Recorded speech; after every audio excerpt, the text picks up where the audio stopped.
আসসালামু আলাইকুম রহমতুল্লাহি ওয়া বারাকাতুহু। প্রিয় দেশবাসী, আপনারা দেখুন যে আমরা মক করতেছি কিনা। এখানে দেখেন আমরা পুরোপুরি কিন্তু শান্তিপূর্ণভাবে এখানে অবস্থান করছি। এই যে আমাদের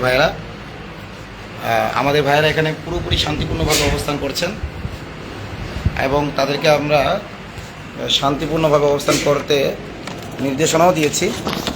এবং যদি প্রশাসন যেহেতু জিডি নিতে গড়িমসি করছে, সুতরাং এই দায়িত্ব সব কিছু প্রশাসনের উপর বর্তাবে। আমাদের অপরিচিত কেউ এসে যদি এখানে হট্টগোল সৃষ্টি করে, তার দায়িত্ব কিন্তু আমাদের না। আমরা চাচ্ছি দ্রুত জিডিটা করে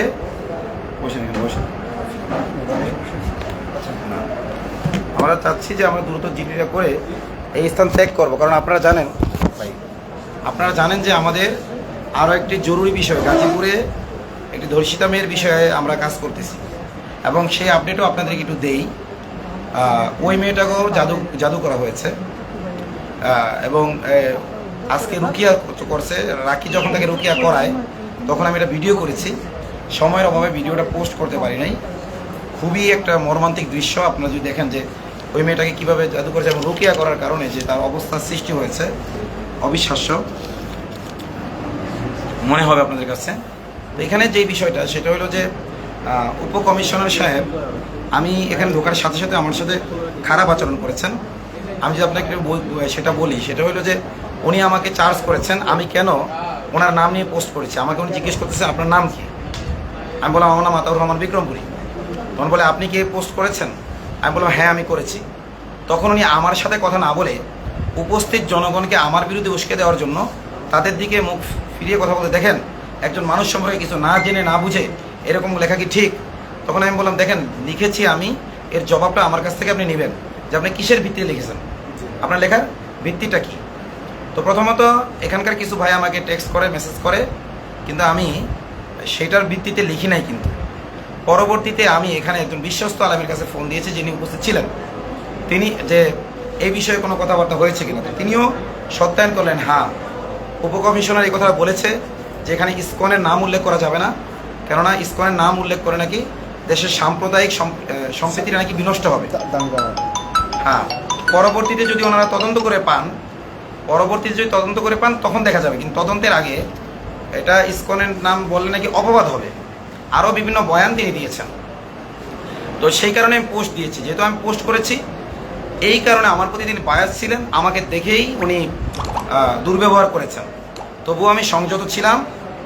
এরপরে যখন আমি বললাম যে এখানে ইসকনের নাম যুক্ত করতে চাই আমরা, যেহেতু যে চিঠিগুলো দেওয়া হয়েছে এগুলোতে ইসকনের নাম আছে, তো আমরা লিখতে চাই এটা।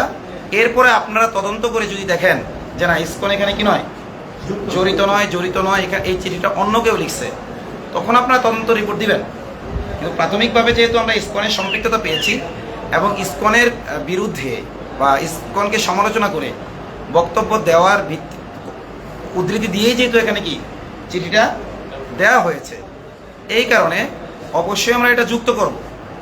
তখন উনি বলেন ঠিক আছে আপনি করেন, ওই রুমে যান। তখন আমি এই রুমে আসলাম। আসার পরে উনি হঠাৎ করে হয়তো কোনো জায়গা থেকে ফোন পাইছেন, উঠে আবার চলে আসছেন, বলতেছেন যে এখানে তার ছেলেরা আছে, ছেলেরা যা বলে সেটা লেখা হবে, অন্য কেউ কথা বলতে পারবে না। তখন আমি বললাম যে কেন, তারা যদি ভাষা না বোঝে তাদের পক্ষে কেউ কথা বলতে পারে না? বলছে তাহলে এই এলাকায় আলেমুল আমার আছে, মুরব্বীরা কথা বলবে।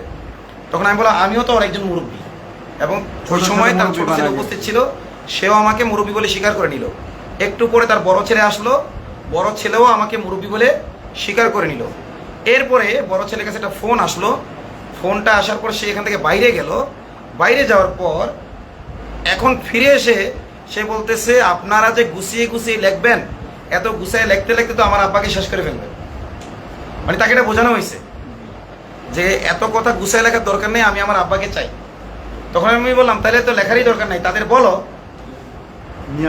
নিয়ে আসতে। আমরা তো লোকেশন দিচ্ছি, কিছু ভাই লোকেশন ট্র্যাক করে আমাকে পাঠাইছেন তো সেই লোকেশন অনুযায়ী ওই এলাকায় ভালো মতো রেট দিক, তাহলে তো জিডি করারও দরকার নেই। জিডি যদি সঠিকভাবে না করতে চাও তাহলে মোটাও করার দরকার নেই। আমি ছেলেটাকে বুঝাচ্ছিলাম, কিন্তু দেখলাম যে ও খুব মানে জানি না ওর ওইভাবে ওই ভাষায় আমি বলতে চাচ্ছি না, মানে ওর ছোট ভাই যেটা বললো সেটা হলো যে ইসকনের সন্ত্রাসীরা, এবং এই চিঠিতেও আছে যে জাদু করে তোদের পরিবারের মধ্যে বিভেদ সৃষ্টি করব, এটা এই চিঠিগুলোর মধ্যে আছে এবং সেটা হয়েছেও। ছোট ছোট এটাও বলছে অনেকেই জাদু করে, তার ছোট ভাইও এটাও বলেছে যে তাদের পরিবারের একাধিক সদস্যই জাদুগ্রস্ত, ও মাদ্রাসায় পড়ে নিয়মিত আমল করে। এই বলতেছে আমার ভাইয়া খুব ভালো, তবে আমার ভাইয়া প্রচন্ড জাদুগ্রস্ত, আপুর খোঁজ খবর নেই, সব নেই, তো মাঝে মাঝে ওনার জাদুর কারণে প্রবলেম হয়। কারণ ওনার ওই এখন ওই কথাটা ও আসলে ক্যামেরার সামনে বলতেও চাচ্ছিল না। তো যাই হোক, তো আমি বলেছি যে এই ছেলেরা আমাকে ডেকেছে, প্রথমে ছোট ছেলে আমার কাছে গিয়েছে, আমি আবার বড় ছেলের কাছে ফোন করেছি। ফোন করলে বড় ছেলে বলেছে হ্যাঁ হুজুর আপনি আসেন। আলে বলে আমার আছে, আপনি আসলেই এটাকে ই করবো। তখন আবার একবার বললো যে হুজুর আমরা কি তাহলে একটা চিঠি করে ফেলবো, পরবর্তীতে দেখা যাচ্ছে কী হয়। আমি বললাম তাহলে ড্রাফট করে পাঠান। তো ড্রাফট করে পাঠাইতে পাঠাইতে আমি পৌঁছে গেছি, এটা ড্রাফট করে চিঠিটা পাঠান, কিন্তু পাঠাইতে পাঠাইতে আমি কি পৌঁছে গেছি। যখন পৌঁছে গেছি তখন আমি দেখলাম এই চিঠির মধ্যে অসংখ্য অসঙ্গতি। একটা অসঙ্গতি হলো ইসকন থেকে আমার বাবাকে হুমকিমূলক চিঠি পাঠায় যাতে করে আমার বাবা ইসকন সম্পর্কে মানুষকে অবহিত করে, ইসকন সম্পর্কে যাতে জানায়, এই কারণে চিঠি দিয়েছে নাকি ইসকনের যেন সমালোচনা না করে, সমালোচনা যেন না করে। ঠিক উল্টো কথা লেখা হয়েছে এখানে। শব্দের মার পেঁচে বয়ানকে কি করা হয়েছে, উল্টো করা পুরো উল্টো করা হয়েছে। আপনারা কি এটা বুঝতেছেন? তো এই ছেলেটাকে আমি বললাম দেখো তুমি যেটা বুঝাইতে চাইছো এখানে যে ভাষা লেখছে ভাষা কিন্তু পুরো উল্টো। এখন ওই ছেলেটা বলতেছে ভাই ভাষা দিয়ে কি করবো, আমার বাবাকে চাই। বলতে ভাষা দিয়ে কি করবো, আমার বাবাকে চাই, বাবাকে চাই, ভাষা দিয়ে আমার জি জি জি। এখন ওর বোঝার কথা না, যেহেতু ওর বাবাকে পাচ্ছে না, ও এখন মানসিকভাবে তো ড্যামেজ। ওর ছোট ভাইও দেখছেন লাইভের মধ্যে কেঁদে উঠেছে। তখন আমি বলেছি এই তুমি পুরুষ মানুষ, তুমি এভাবে কাঁদতেছো, কিন্তু মহিলা নাকি? ওর কান্নার ঠেলা আমি মনে করেছি হয়তো মারা গেছেন। আমাকে এটা বোঝানো হয়েছে যে ওনারা আপনি এখানে ভাই ফুটেজ চেক করছে, বলছে যে আপনার মোবাইল যে ইয়ে আছে ওইটা পাম্প যেটা আছে ওইটা ওভারটেক করে চলে গেছে, এই সিসিটিভি ফুটেজ আমি নিজে দেখছি। জি জি। তো এখন বলছে যে যেহেতু মোবাইল ওভারটেক করে চলে গেছে, কেসটা মোবাইলের পরে, সেহেতু এই জায়গায় মামলা না হওয়াটাই ছিল, কিন্তু তারপরও ওনারা লেগে আছে, আমার এটা বোঝানো হয়েছে, তারপর ওনারা লেগে আছে যেন আমি আমার থানার লোক, আমি বলি মিসিং হয়েছে কোন জায়গা থেকে, তোমার বাড়ি থেকে, এখন তোমার রাস্তা থেকে, তাই না? এরপরে কোন জায়গায় দেখা গেছে, কে দেখছে, তুমি আমার কথা কি মানে তুমি আইনটা বোঝো। আচ্ছা ওনার সিসিটিভি ফুটেজ আমি বলি শোনো, সিসিটিভি ফুটেজ দেখা, ধরো একটু পরে তুমি এখন মোবাইল গেলা, এখন আরেকটা সিসিটিভি ফুটেজ তোমাকে দেখালো চট্টগ্রাম আছে, আমাকে বোঝো, আইনটা বোঝো, তোমাকে তো বুঝাইছে, আমার সামনে এসে বলতে বলো, তোমাদেরকে ডেকে নিয়ে উল্টা বুঝাচ্ছে কেন? সেটাই, তার যদি সৎসাহস থাকে, এই উপকমিশনার যদি আইন সম্পর্কে ভালো জানে, আমরা তার কাছে আইন শিখবো। তার যদি সৎসাহস থাকে আমাদের সামনে বসে এদের বুঝাবে। এখন আমি শেষ করি কথা। এখন ধরো তুমি প্রথমে জানছো যে তোমার আব্বা এই থানা থেকে গুম হয়েছে, তাই তুমি এখানে আসছো, তাই তো? বাড়িও এই থানায়, চাকরিও করে এই থানায়। এখন যদি তারা বলে থাকে যে সিসিটিভি ফুটেজটা মোবাইল, আসলেই কি মোবাইল কি না এটা একটা প্রশ্ন, না মোবাইলের মতো মনে হচ্ছে এটা একটা প্রশ্ন। ধরে নিলাম মোবাইল, ধরে নিলাম, এখন তুমি মোবাইল গেলা, মোবাইল থেকে বললো একটু পরে দেখা গেছে নোয়াখালী, তো এটা তো নোয়াখালীতে সিসিটিভি ফুটেজে দেখা যাচ্ছে, সুতরাং তুমি নোয়াখালী যাও। আমার কথা বোঝা গেছে? এটা তোমাকে বুঝাচ্ছে দেখো মোবাইলের কেস আমাদের এখানে নেওয়ার বিষয় না, তবুও আমরা নিচ্ছি, তোমার উপর দয়া দেখাচ্ছি, এহসান করতেছি, আমাদের কথা শোনো, এটাই বুঝাচ্ছে। তারপরও বাবা ভালো, আমাকে তুমি টাকা পয়সা দিছ? না, আমাকে টাকা দিয়ে হায়ার করে আনছো নাকি নিজের টাকা খরচ করে আইছি? গাড়ি দিয়ে আইছি, ভাড়া দিছো তুমি? ভাড়া দাও ক্লিয়ার এখানে? আচ্ছা, আমার দায়িত্ব ছিল, তুমি ডেকেছ, আমার সামর্থ্য ছিল, আমি এসেছি। এখন তুমি যদি বলো যে হুজুর তারা যেইভাবে বলবে আমি ওইভাবে করতে চাই, থ্যাংক ইউ ভেরি মাচ, আমি এখন চলে যাব, তার মানে এই না যে আবার ডাকলে আবার আসবো না। তুমি যখন তাদের থেকে ধোকা খাবা বুঝবা, সামর্থ্য থাকলে আসবো, না থাকলে আসবো না, কিন্তু সময়ের 1 ফোর, অসময়ের 10 ফোর। এই কারণ তুমি ঠান্ডা মাথায় সিদ্ধান্ত নাও বাবা, যে তুমি আমাকে আসতে বলছো, আইনটা যে ভুল বুঝেছি তো বলে তোমাকে যে আইনটা ভুল বুঝে এটা কি ক্লিয়ার? তুমি তোমার কি বিবেকে ধরে? যেখান থেকে অপহরণ হয় সেখানেই মামলা হয়। এইখানে মামলা হয়, অপহরণ এখান থেকে হয়েছে। এখন উনি যেটা একটা দেখাইছে জিনিস এখান থেকে তো অপহরণ হয় নাই। আমার জন্ম এই থানায়, আমি এই থানায় না, সবসময় চুপ করেন। আমি উনি আরো বলছে যে যেহেতু মোবাইলের ওদিকে চলে গেছে, হুম। তো আমি মোবাইলের অফিসারকে উনি বলছে, আমি মোবাইলের অফিসারকে বলছি লিখবে লিখবে। আচ্ছা মাশাআল্লাহ, কাজ করেন। সবাই বের হয়ে যান। আজ সমস্যা নেই, মোবাইল আছে। এই কেউ লাইভ করবেন না।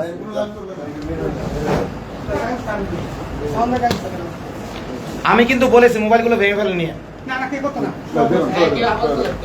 আমার অনুমতি ছাড়া কেউ লাইভ করলে আমি বলবো পুলিশদেরকে, পুলিশরা মোবাইল ভেঙে ফেলবে। লাইভ করার প্রয়োজন হলে আমি বলবো।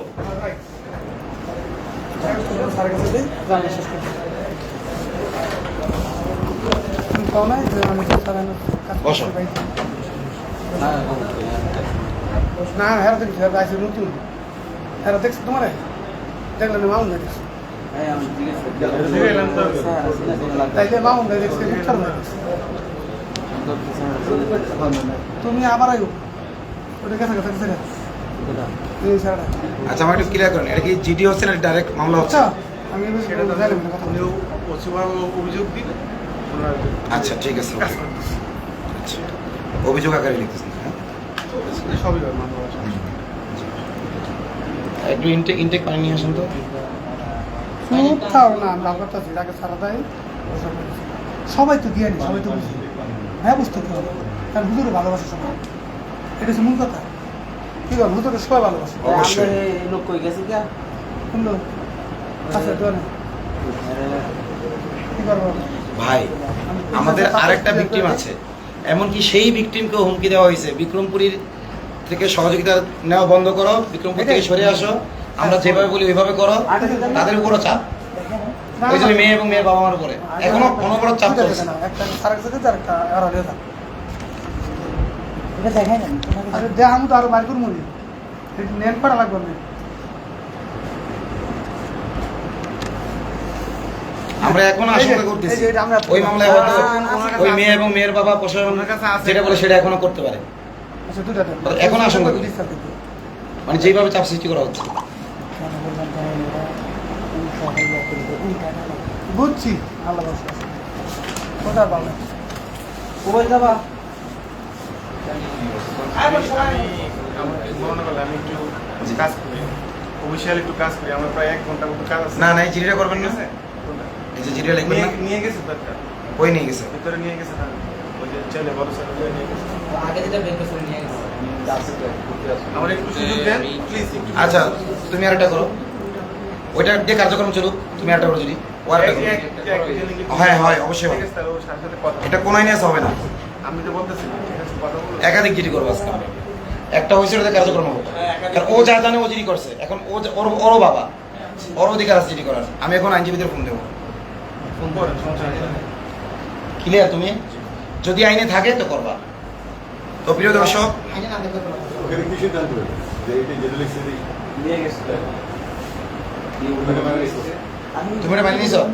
এটা মানিয়ে নিছো? না না, ওইখানে তো অনেক কথা মিশে গেছে। ভাই ওইটা কি তুমি মানিয়ে নিছো? না না, হ্যাঁ প্রত্যাখ্যান হুম প্রত্যাখ্যান করছে।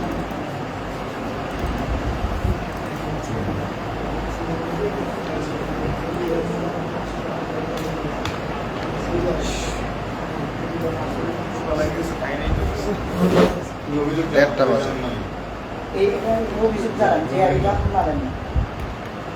তুমি আচ্ছা আচ্ছা ওটা কার্যক্রম চলুক না, সমস্যা কি? ও একটা জিডি নিয়েছে সেটা লোক জানার রাখা দরকার, যেটা আমি মানি। আচ্ছা তুমি কি ওই জিডি মেনে নিছো? না স্পষ্ট বলো। মিসিং আছে, ওই জিডিতে কি আছে? Missing ওই আছে। ভিডিওতে বলো। মিসিং আছে ওই জিডিতে। হ্যাঁ, এই জন্য আমরা তাহলে তুমি একটু যা বলো, ওটা তো কাজ করতেছে। ও যে আচ্ছা, আমি মানি। বলে দেন আমি এটা আগে এক কথা বলে এই দাঁড়াও দাঁড়াও, আমি সাথে যাবো। এই জানাতে দেন। কথা বলে আসি। এই একটা ধরো, এক মিনিট ধরো, লাইভ নিয়ে আসো। আমার পিছনে হ্যাঁ লাইভ এইভাবে যেভাবে আছে লাইভ চালু ছিল তোমার।